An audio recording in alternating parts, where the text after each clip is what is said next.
The diplomatic incident. The massive space station hung in the darkness like a silver crown, its countless lights twinkling against the black void.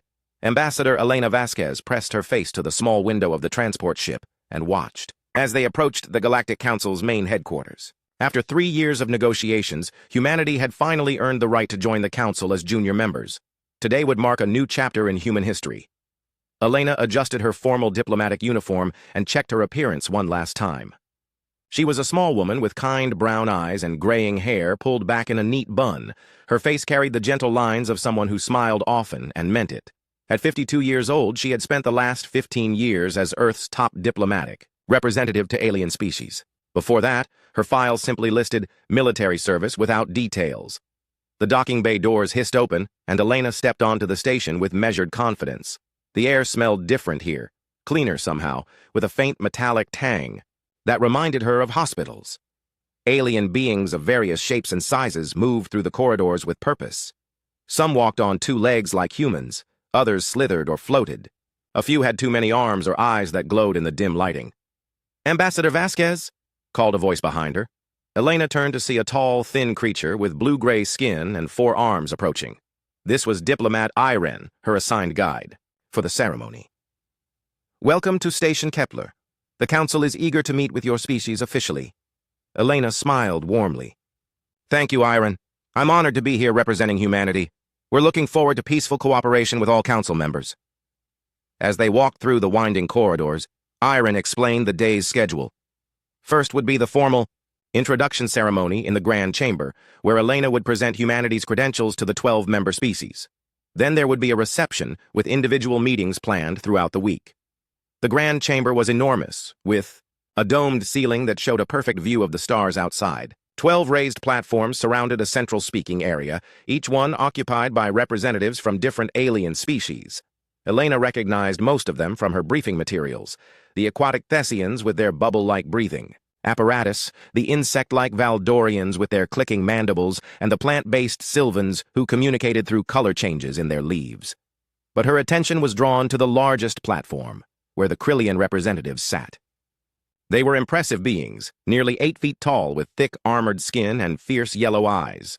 Their leader, Counselor Thexvar, was particularly intimidating. His scarred face and missing left arm spoke of many battles. The Krillians had been the Council's military enforcement arm for over 2 centuries, honored members of the Galactic Council. Elena began, her voice carrying clearly through the chamber's excellent acoustics. "I stand before you today as a representative of humanity, a species eager to contribute to the peace and prosperity of our galaxy. We offer our friendship, our knowledge, and our commitment to the principles that bind this council together." She spoke for 10 minutes, outlining humanity's achievements, their peaceful intentions, and their hopes for the future. Several council members nodded approvingly. The Thessians even made what Elena recognized as a gesture of respect. But when she finished, Counselor Thexvar stood slowly. His massive frame cast a shadow over the central area where Elena waited. "Humans," he said, his voice like grinding stone. "Another young species that thinks it deserves a seat at the table of ancient civilizations. Tell me, little human, what makes your kind worthy of joining races that have explored the stars since before your planet even had complex life?" Elena maintained her gentle smile. "Counselor Thexvar, we don't claim to be the equals of species with such rich histories. We simply hope to learn and contribute what we can. Every species brings unique perspectives that can benefit the whole." Thexvar laughed, a harsh sound that echoed through the chamber. "Unique perspectives? Your species has been in space for barely a century. You fought more wars among yourselves than most species fight in a millennium. You're violent, unpredictable, and primitive." "With respect, Counselor," Elena replied, her smile never wavering. "Every species has had growing periods. We're here because we want to be better." "Better?" Thexvar stepped down from his platform and approached Elena. Even at the bottom of the steps, he towered over her. "You want to know what I think makes humans unique? Nothing. You're ordinary, weak, unremarkable. The only reason you're here is because you happened to develop faster-than-light travel before you destroyed yourselves." The chamber had grown completely silent. Elena could feel the eyes of dozens of aliens watching this confrontation. She kept her hands relaxed at her sides and maintained her pleasant expression. "I understand your concerns, Counselor. Perhaps time will prove that humanity can—" "Time," Thexvar interrupted. "I don't think you understand your position here, human. This council doesn't need you. We're allowing you to join as a gesture of charity, but charity can be withdrawn," gestured to two Krillian guards who had been standing near the chamber's entrance. They were even larger than Thexvar, armed with energy weapons and armor that gleamed under the chamber's lights. "Perhaps," Thexvar continued, "you need a demonstration of how things work here. Guards, please escort the human ambassador to her quarters. Make sure she understands the proper respect due to her betters." The guards approached Elena from both sides. She didn't move, didn't change her expression, just looked up at Thexvar with the same gentle smile she'd worn throughout their conversation. "Counselor, I'm sure that won't be necessary." The first guard grabbed her arm roughly and twisted it behind her back. Elena gasped but didn't cry out. The second guard shoved her forward, causing her to stumble and fall to her knees on the hard chamber floor. "Get up," the first guard growled in heavily accented standard. When Elena moved too slowly for his liking, he kicked her in the ribs. The sound echoed through the silent chamber. Elena struggled to her feet, her breathing shallow from the pain. Blood trickled from a cut on her lip where she'd hit the floor, but incredibly impossibly, she was still smiling. It was smaller now, tighter, but unmistakably present. The guards dragged her toward the exit while Thexvar addressed the chamber. "Let this be a lesson to all. The Galactic Council operates on principles of strength and respect. Those who cannot command respect will receive none." As Elena was hauled through the chamber doors, she managed to look back once. Her eyes met those of various council members. Some looked away in shame or embarrassment. Others watched with expressions of concern or disapproval. But a few, particularly among the smaller or less powerful species, looked at her with something that might have been sympathy.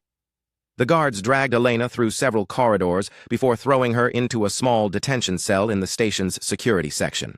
She landed hard on the metal floor, her formal uniform torn and dirty. The door slammed shut with a metallic clang. Elena lay still for a moment, taking inventory of her injuries. Bruised ribs, cut lip, probably a mild concussion. Nothing life-threatening, but enough to make her point. She slowly pushed herself up into a sitting position and leaned against the wall. Then, alone in her cell, Elena Vasquez began to laugh softly.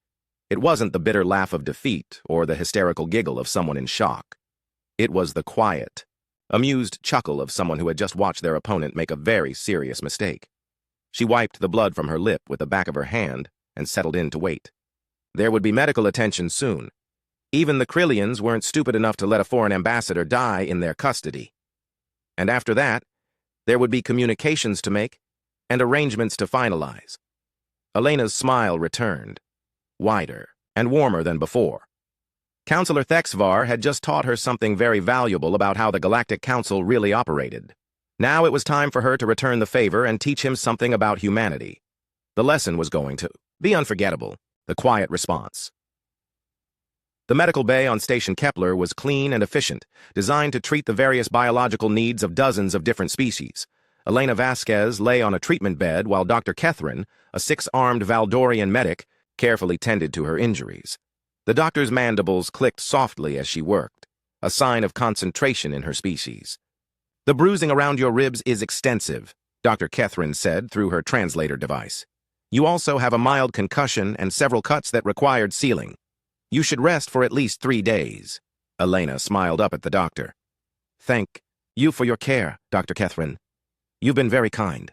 The doctor paused in her work, her large compound eyes studying Elena's face. "Ambassador, may I ask, why are you smiling? You've been seriously injured by representatives of the council you came to join. Most beings would be angry or frightened." "Anger rarely solves problems," Elena replied gently. "And fear certainly doesn't. I'm grateful to be alive and receiving excellent medical care. Besides, this situation has taught me a great deal about the council's dynamics." Dr. Catherine's mandibles clicked again, this time in what Elena recognized as confusion. "You speak as if this incident was educational." "Everything is educational if you approach it with the right mindset," Elena said. She shifted carefully on the bed, wincing slightly. "Doctor, may I ask you something? How long have the Valdorians been members of the council?" "Nearly 400 years, the doctor replied. "We were among the earlier species to join, and, in all that time, have you ever seen a representative physically assault a diplomat during a formal ceremony?" Dr. Catherine's clicking stopped entirely. "No," she said quietly. "Never. What happened to you was unprecedented." Elena's smile widened, slightly. "Exactly. which tells me that Counselor Thexvar was acting on emotion rather than established protocol. People who act on emotion make mistakes, and people who make mistakes can be understood and predicted. Before the doctor could respond, a Krillian security officer entered the medical bay. He was smaller than the guards who had attacked Elena, but still imposing in his dark armor. "Ambassador Vasquez," he said, his voice carefully neutral. "You have been granted permission to make one communication to your homeworld. You will be supervised, and the transmission will be monitored." Elena sat up carefully, still smiling. "Of course, officer. I completely understand the security requirements. Thank you for the accommodation." 20 minutes later, Elena sat in a small communications booth with the Krillian officer standing behind her. The screen flickered to life, showing the familiar blue and green marble of Earth floating in space. After a moment, the image shifted to show a conference room where 3 humans sat around a polished table. "Elena," said the woman in the center, her relief obvious. "We heard what happened. Are you all right?" "I'm fine, Director Chen," Elena replied. "The medical care here is excellent. I'll need a few days to recover, but nothing permanent." "Director." Chen leaned forward. "The entire incident was broadcast across Council space. The public reaction has been intense. There are calls for immediate military response from some sectors." Elena's expression didn't change, but something flickered in her eyes. "That would be inadvisable, Director. I believe this situation can be resolved through proper diplomatic channels." "Diplomatic channels?" The man to Chen's left looked incredulous. "Elena, they beat you unconscious on live broadcast. This isn't a diplomatic misunderstanding. It's an assault." "Admiral Torres," Elena said calmly, "I understand your concerns, but I need you to trust my judgment here. This situation is more complex than it appears on the surface." She paused, glancing back at the Krillian officer before continuing. "I'll need some resources to handle this properly. First, I'd like updated star charts for this sector. Cultural exchange purposes, of course. Our maps are apparently outdated." "Director." Chen frowned slightly but nodded. "Of course. What else?" "Current shipping manifests for all Council member species trade routes. I want to understand the economic relationships better before we proceed with our own trade negotiations." "That's quite detailed information," Admiral Torres said slowly. Elena's smile brightened. "I'm thorough, Admiral. You know that. Also, I'd like to request additional cultural attachés, perhaps a dozen? Young people, recent graduates from the Diplomatic Academy, eager to learn about alien cultures." "Elena," Director Chen said carefully, "are you sure you need that many support staff for simple trade negotiations?" "Director, I've learned that successful diplomacy requires understanding people at every level of society, not just government officials. Our attachés should spend time with station workers, maintenance crews, service staff, learn how the Council really operates from the ground up." Behind Elena, the Krillian officer was taking notes on a small device. She could hear the faint scratching of his stylus against the screen. "I see," Director Chen said. "And how long do you estimate these cultural studies will take?" "Oh, not long at all," Elena replied. "In fact, I suspect we'll have a complete understanding of the situation within a few weeks, once our people have had time to make friends and ask the right questions." The communication lasted another 10 minutes, with Elena requesting various innocuous items. Language databases, historical records, even human entertainment programs to share with interested aliens. To the listening Krillian officer, it all seemed like reasonable diplomatic preparation. After the call ended, Elena was escorted back to the medical bay. Dr. Catherine was waiting with evening medication and a light meal designed for human nutritional needs. "How are you feeling, Ambassador?" the doctor asked. "Much better, thank you. Though I hope you don't mind if I ask a few questions about the station while I recover. I'm fascinated by how such a complex facility operates." Over the next 3 days, Elena proved to be an ideal patient. She was polite, grateful, and endlessly curious about station life. She asked Dr. Catherine about medical procedures for different species. She chatted with the cleaning staff about maintenance schedules. She even struck up a conversation with a Thessian food service worker about the challenges of preparing meals for such diverse dietary requirements. Everyone who met Elena came away impressed by her genuine interest in their work and her kind demeanor. Even some Krillian security personnel mentioned that the human ambassador was surprisingly pleasant for someone who had been so badly treated. What they didn't realize was that Elena's questions, while seemingly innocent, were actually a masterclass in intelligence gathering. She learned about shift rotations, security protocols, supply deliveries, and communication systems. She discovered which species held grudges against others, which workers felt unappreciated by their supervisors, and which individuals might be sympathetic to someone who had been unfairly treated. On her final day in the medical bay, Elena received a visit from Diplomat Iron, her original guide. "Ambassador," Iron said, his forearms fidgeting nervously, "I want to apologize for what happened. Many of us were disturbed by Counselor Thexvar's actions." Elena smiled warmly. "Thank you, Iron, but please don't feel responsible for his choices. I hold no grudge against the Council as a whole." "You're remarkably forgiving," Iron said. "Most species would have withdrawn their application for membership after such treatment." "Withdrawal would accomplish nothing," Elena replied. "Besides, I've learned so much during my recovery. This station is truly amazing. The cooperation required to make it function with so many different species is impressive. Everyone here, from the highest counselor to the newest maintenance worker, plays an important role." Iron looked puzzled. Yes, that's true. Though I'm not sure everyone appreciates that fact." Elena's smile took on a slightly different quality. Warmer somehow, but with an edge that hadn't been there before. "Oh, I think they will, Iron. I think they'll gain a much deeper appreciation for how interconnected everything really is." That evening, as Elena was finally cleared for release from the medical bay, she sent another communication to Earth. This time, she spoke briefly with Director Chen about her complete recovery and her readiness to continue with diplomatic proceedings. "The cultural attachés should arrive tomorrow," Director Chen reported. "They're all very excited about the opportunity." "Excellent," Elena replied. "Please remind them that the best diplomacy happens at the grassroots level. They should focus on building genuine friendships with everyone they meet. Trust me, the investment in personal relationships will pay remarkable dividends." As the communication ended, Elena gathered her few belongings and prepared to move to her assigned diplomatic quarters. Dr. Catherine appeared one last time to check on her condition. "Ambassador, you're cleared for normal activities, but please, be careful. And, if you don't mind me saying so, you seem different today. More focused." Elena's smile was gentle and kind, exactly as it had been from the beginning. "I feel focused, Doctor. Clear about what needs to be done. Thank you again for everything." As Elena walked through the station corridors toward her new quarters, various beings nodded respectfully to her. Word had spread about the human ambassador, who remained kind and curious despite her mistreatment. Many of the station's workers had developed a genuine fondness for her. They had no idea that they had just helped Elena map every vulnerable point in the Galactic Council's mud the smiling storm. 3 weeks had passed since Elena's beating in the Grand Chamber. The dozen human cultural attachés had arrived as promised, and quickly spread throughout Station Kepler, eager to learn about alien cultures. They were young, enthusiastic, and remarkably good at making friends with everyone they encountered. Counselor Thexvar had largely forgotten about the human incident.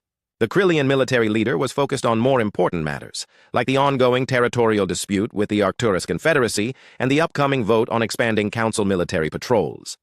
Humans were a minor irritation, hardly worth his attention. That changed on a Tuesday morning when his personal communicator chimed with an urgent message from the Krillian High Command.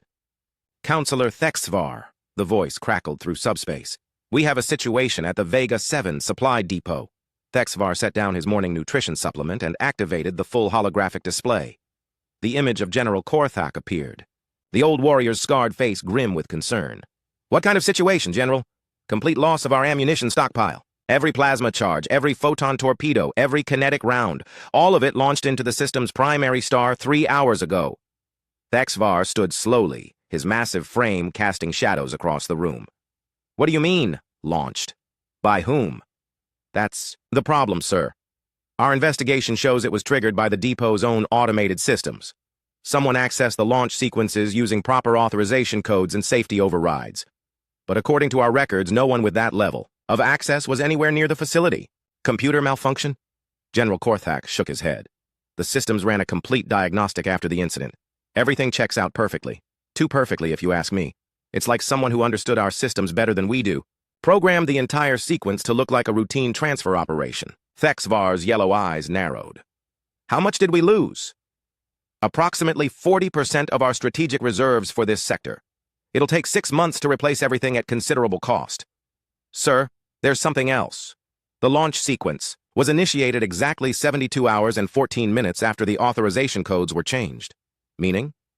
"Someone had to have known about the code changes before they were implemented. Our security department has no idea how that's possible." The communication ended with General Korthak promising a full investigation. Thexvar stood in his quarters, staring out at the stars and feeling the first stirrings of unease. The timing seemed suspicious, but surely the humans couldn't be involved. They barely understood Council technology. That afternoon brought news of another incident. The Thessian trade convoy heading to the Rigel system had suffered massive navigation failures. All 12 ships in the convoy had been stranded in the Horsehead Nebula when their guidance systems simultaneously calculated completely incorrect jump coordinates. Councillor Velthar of the Thessian delegation contacted Thexvar personally. Her aquatic form floated in a specialized communication tank, her gill slits fluttering with agitation. Thexvar, this is unprecedented. Our navigation systems are the most reliable in Council space. For all 12 ships to fail simultaneously, it's impossible unless someone deliberately tampered with our coordinates. What are your technicians saying? That's the strangest part. They can't find any evidence of tampering. The coordinates were apparently entered using proper Thessian protocols by authorized personnel. But none of our navigators input those calculations. It's as if someone else knew our systems better than we do. Thexvar felt the unease growing stronger. How long will it take to rescue your convoy? 4 days minimum. The nebula interferes with most communication and transportation systems. We'll have to send ships in manually to guide them out. The economic cost will be enormous. That evening, as Thexvar reviewed reports from various Council security agencies, a third incident came to his attention. The Valdorian Sacred Chamber on their homeworld had been infiltrated sometime during the night. Nothing had been stolen, but their most precious ceremonial artifacts had been replaced with strange objects. The security footage showed a figure in maintenance coveralls entering the chamber using proper access codes. The person wore a full, environmental suit that obscured their identity, but they moved with familiarity through the complex security systems. They had replaced the Valdorian's ancient crystal of judgment with what appeared to be a small plastic toy. The sacred blade of truth had been swapped for a wooden stick with the word spoon carved into it. Most insulting of all, the crown of the first empress now held a note that read, "Sorry for borrowing these. Very impressive security system. Please, give our regards to Elena. Your human friends."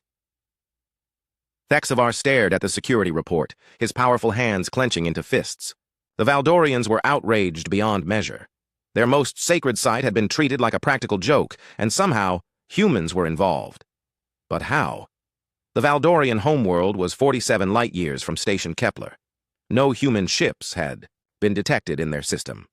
Their security systems were among the most sophisticated in Council space. The next morning brought a communication request from Elena Vasquez herself. Thexvar almost refused, but curiosity got the better of him. The human ambassador appeared on his screen, looking perfectly recovered from her injuries. She was wearing a simple diplomatic uniform and that same gentle smile that had annoyed him during their first meeting. "Councillor Thexvar," she said pleasantly. "Good morning. I hope you're well." "What do you want, human?" Elena's smile widened, slightly. "I wanted to express my concern about the recent incidents affecting various council members. Such unfortunate accidents. I hope everyone is safe." Thexvar leaned forward, his massive frame filling the camera's view. "Accidents? You think these are accidents?" "What else could they be?" Elena replied innocently. "Computer malfunctions, navigation errors, security oversights. These things happen when complex systems are pushed to their limits. Though I must say, it's remarkable how sophisticated someone would need to be to cause such coincidental problems." "Are you threatening me, human?" Elena looked genuinely puzzled. "Threatening? Counselor, I'm simply expressing sympathy for your colleagues' difficulties, though it does make me think about security in general. So many systems, so many people with access, so many ways things could go wrong if someone weren't careful." Thexvar's voice dropped to a dangerous growl. "If I discover that humans are responsible for these incidents—" "Oh my," Elena said, her hand fluttering to her chest in apparent concern. "I certainly hope you don't think humanity would engage in any improper activities. We're just here to learn and make friends. In fact, our cultural attachés have been remarkably successful at connecting with beings throughout the station. Everyone seems to enjoy talking with them for the first time." Thexvar felt a chill run down his spine. He thought about the human attachés he'd seen around the station. Always helpful, always asking innocent questions about how things worked, always ready with a smile and genuine interest in others' jobs. "You know," Elena continued thoughtfully, "it's amazing how much you can learn about a place just by talking to the people who keep it running. Maintenance workers know about security systems. Communications technicians understand data flow. Food service staff hear all sorts of interesting conversations, and everyone appreciates someone who treats them with respect and shows genuine interest in their work. The implication hit Thexvar like a physical blow. The humans hadn't hacked their systems or used advanced technology. They had simply made friends with the right people and asked the right questions. All those innocent conversations, all those friendly interactions, all those helpful young humans learning about different cultures. Elena's smile remained warm and genuine. I do hope these unfortunate incidents stop soon. It would be terrible if council members continued to experience such technical difficulties. Though I suppose these things tend to happen when people feel unappreciated or overlooked. Sometimes the most important individuals in an organization are the ones everyone takes for granted. Thexvar stared at the screen, finally understanding the scope of what had happened. The humans hadn't declared war or launched attacks. They had infiltrated the council through kindness and curiosity, turning the very people who kept their civilization running into unwitting sources of information and access. This conversation is over, he snarled, reaching for the communication controls. Of course, Counselor, Elena replied. Please give my regards to your wife, by the way. Zarathek, isn't it? I understand she enjoys the gardens on Krylos Prime. Such a beautiful estate you have there. The view of the twin moons from your private study must be breathtaking. Thexvar's hand froze over the controls. Elena couldn't possibly know about his estate's layout or his wife's name. That information was classified at the highest levels of Kryllian security. Elena's smile never wavered. Have a wonderful day, Counselor. I'm sure we'll speak again soon. The communication ended, leaving Thexvar alone in his quarters with the terrifying realization that humanity had just demonstrated they could reach anywhere, learn anything, and strike at will. And they had done. Death's revelation. The Grand Chamber of the Galactic Council had never hosted an emergency session quite like this one. Representatives from all 12 member species sat in their respective sections, their attention focused on the central speaking area where Counselor Thexvar paced back and forth like a caged predator. 4 more incidents in the past week, he announced, his voice echoing through the chamber. The Arcturus trade station's life support systems mysteriously rerouted wastewater into their main drinking supply. The Centauri defense grid went offline for 6 hours after someone convinced the automated systems that they were scheduled for routine maintenance. And yesterday, every communication relay in the Sirius sector began broadcasting human children's songs instead of official council messages. Murmurs of concern rippled through the assembled representatives. Counselor Velthar of the Thessians raised one of her appendages. The pattern is clear, Thexvar. These aren't random accidents. Someone is systematically targeting council infrastructure. Which is why, Thexvar said, his yellow eyes gleaming with barely contained fury. I am formally demanding that the human delegation be expelled from council space immediately. Their presence here coincides directly with these terrorist attacks. That's a serious accusation, said Counselor Mordan of the Sylvans, his bark-like skin shifting to a cautious orange color. Do you have proof of human involvement? Thexvar stopped pacing and faced the assembly. I don't need proof. I need results. These attacks stop, or I will consider them acts of war against the Kryllian Empire and respond accordingly. Before anyone could reply, the chamber's main doors opened.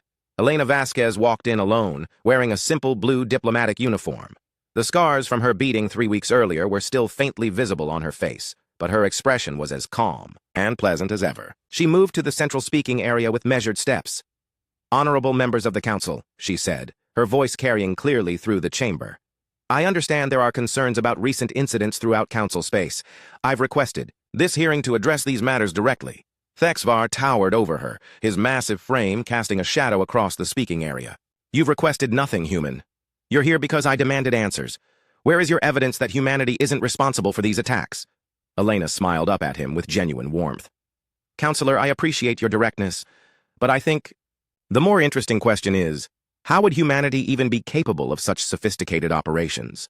We've been in council space for less than a month. Our technology is primitive compared to yours. Our understanding of your systems is minimal. Don't play innocent with me, Thexvar snarled. Your people have been gathering intelligence since the moment you arrived. Intelligence? Elena looked puzzled.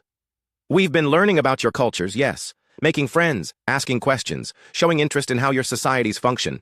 Isn't that what cultural exchange is supposed to involve? Counselor, Aaron leaned forward from his platform.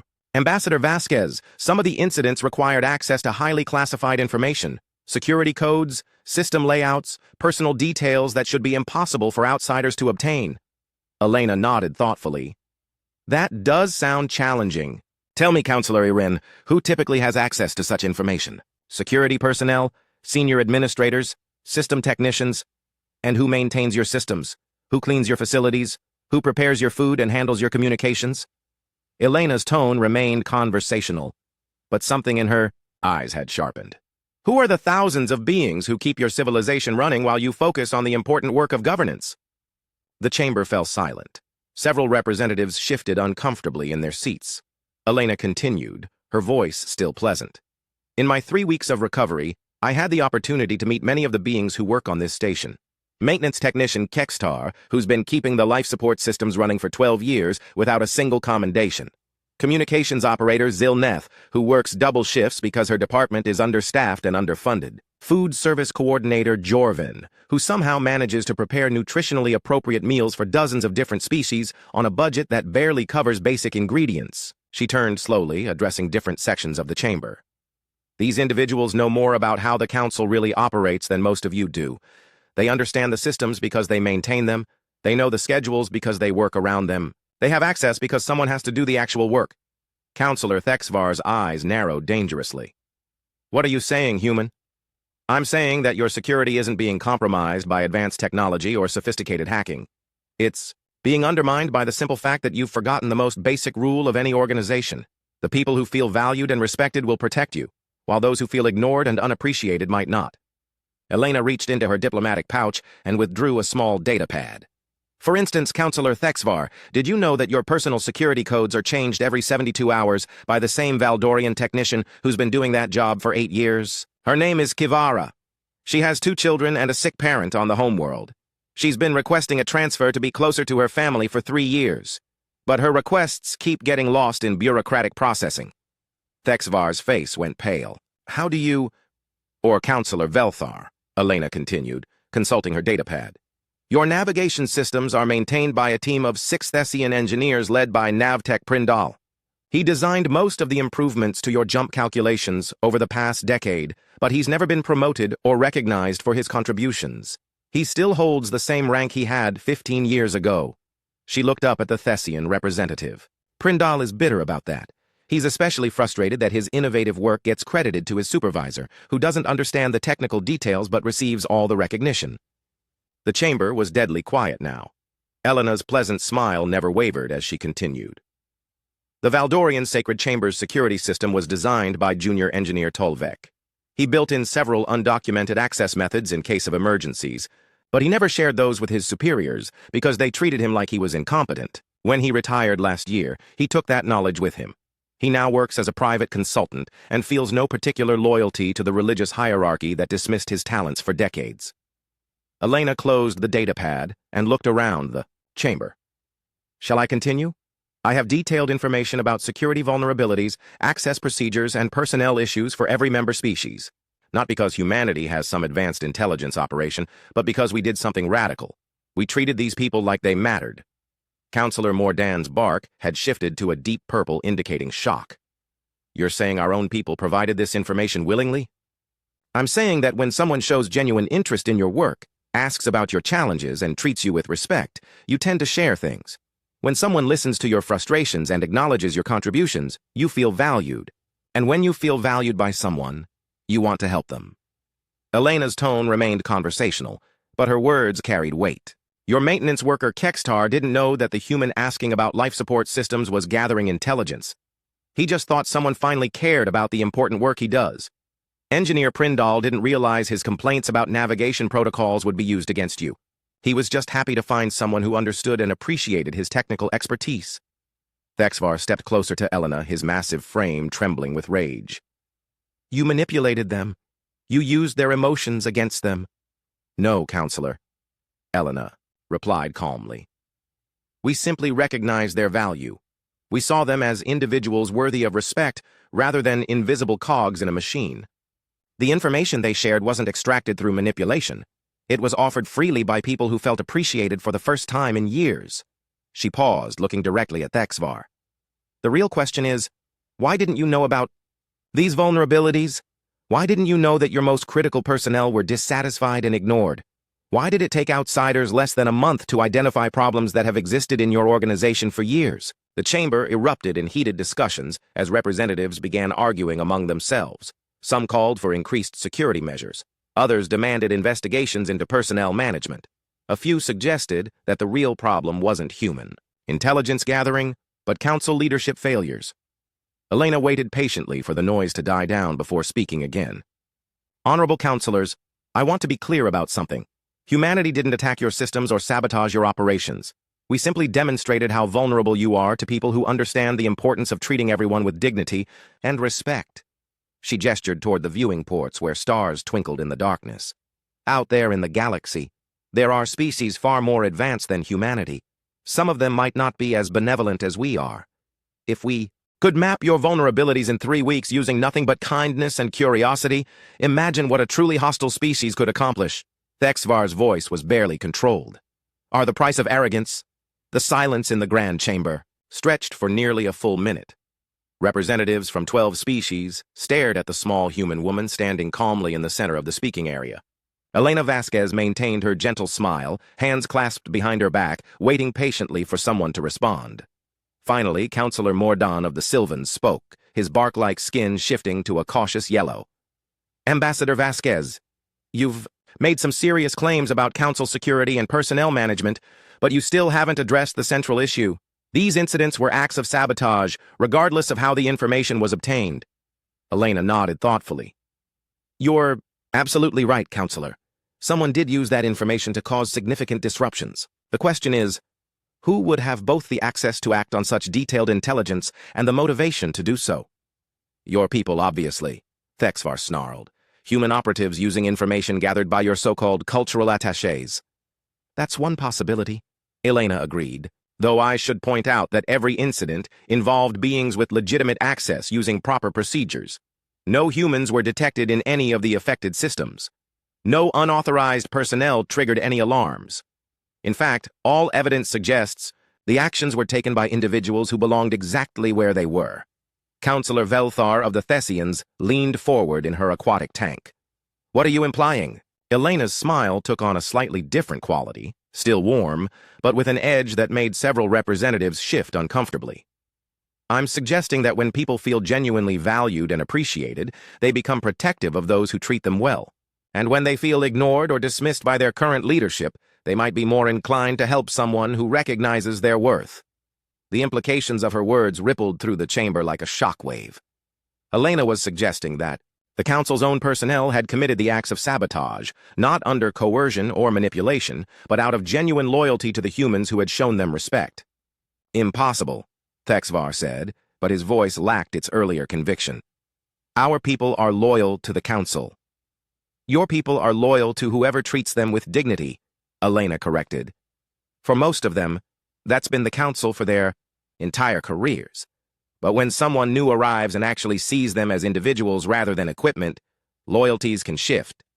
She consulted her datapad again. For example, Maintenance Chief Kextar has 37 years of service with the council. He's prevented 14 major system failures, designed improvements that saved millions of credits, and trained dozens of younger technicians.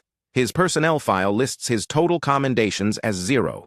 His last performance review, 3 years. Ego described his work as adequate. Elena looked up at the assembled representatives. When my cultural attaché, Ensign Martinez, spent 3 hours listening to Kextar explain his improvements to the life support systems, and then formally recommended him for recognition in her cultural exchange report, Kextar cried. He told her it was the first time in decades that anyone had acknowledged his expertise. The chamber was deadly quiet. Elena continued in the same conversational tone. Navigation engineer Prindal has submitted 47 improvement proposals over his career. 46 were implemented without crediting him. When Attaché Chen asked him about his work and then spent 2 hours discussing the technical elegance of his solutions, Prindal said it was the best conversation he'd had in years. Elena closed the datapad and looked directly at Thexvar. These aren't disloyal beings, Counselor. They're dedicated professionals who finally found someone who appreciated their value. When people feel that kind of recognition after years of being invisible, they become very protective of those who see them. Thexvar's massive frame trembled with barely controlled rage. You turned our own people against us? No, Elena said, firmly. You turned them away from you by treating them as invisible. We simply offered them something you never did: recognition, respect, and genuine appreciation for their contributions. She gestured toward the viewing ports. Right now, across Council space, hundreds of beings are going about their daily work with a new understanding of their value. They know that someone sees their contributions, recognizes their expertise, and values their dedication. Some of them have received the first acknowledgement of their work they've gotten in decades. Elena's tone became more serious.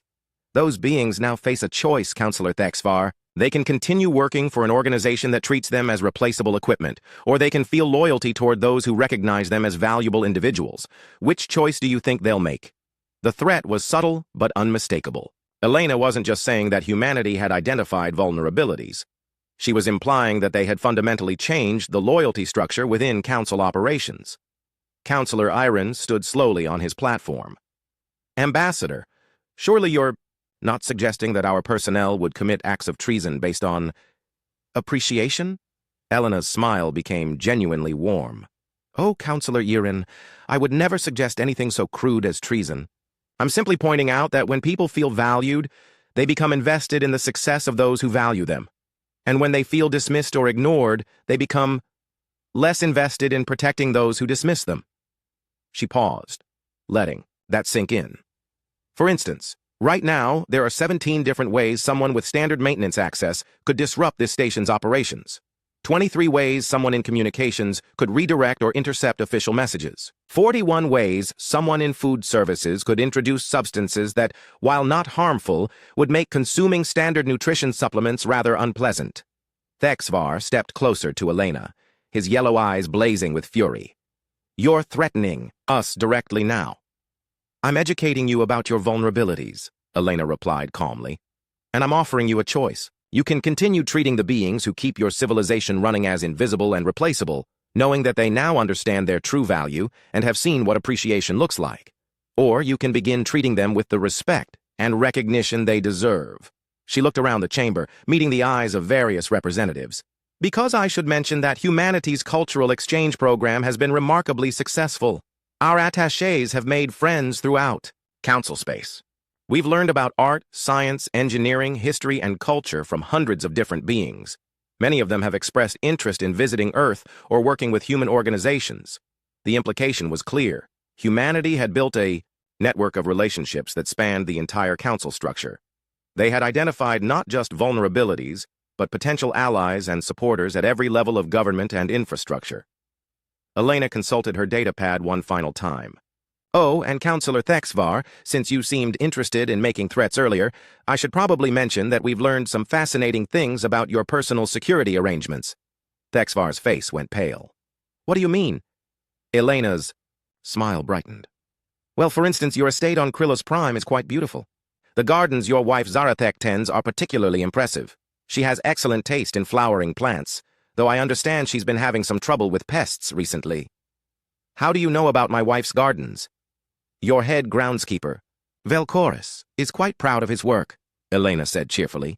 He's maintained your estate for 15 years without a single raise or commendation. When Attaché Rodriguez complimented his botanical expertise and asked about his techniques, Velkoris was delighted to share details about the entire property. He even mentioned how your private study overlooks the western gardens and how peaceful it must be to work there in the evenings. Thexvar's voice dropped to a dangerous whisper. Are you threatening my family? Elena looked genuinely shocked. Threaten? Counselor, I would never threaten anyone's family. I'm simply noting that your groundskeeper is clearly dedicated to his work and knows every detail of your estate's layout and security procedures. He mentioned that the evening guard rotation has only 2 beings covering the entire perimeter, and that the sensor grid has several blind spots where service vehicles enter. She paused, tilting her head thoughtfully. Of course, these are just the observations of a proud professional, sharing details about his workplace with someone who appreciated his expertise. I'm sure he had no idea that such information might be strategically relevant. The temperature in the chamber seemed to drop several degrees. Elena was demonstrating that humanity hadn't just mapped Council infrastructure, they had detailed intelligence on the personal lives and security arrangements of Council leadership. You see, Counselor, Elena continued in the same pleasant tone, when you treat people well, they trust you. When they trust you, They share things. And when you have friends throughout an organization, you learn remarkable details about how everything really works. She looked around the chamber one final time. So I'll ask again. Would you prefer to have humanity as an ally that helps strengthen your security and Recce,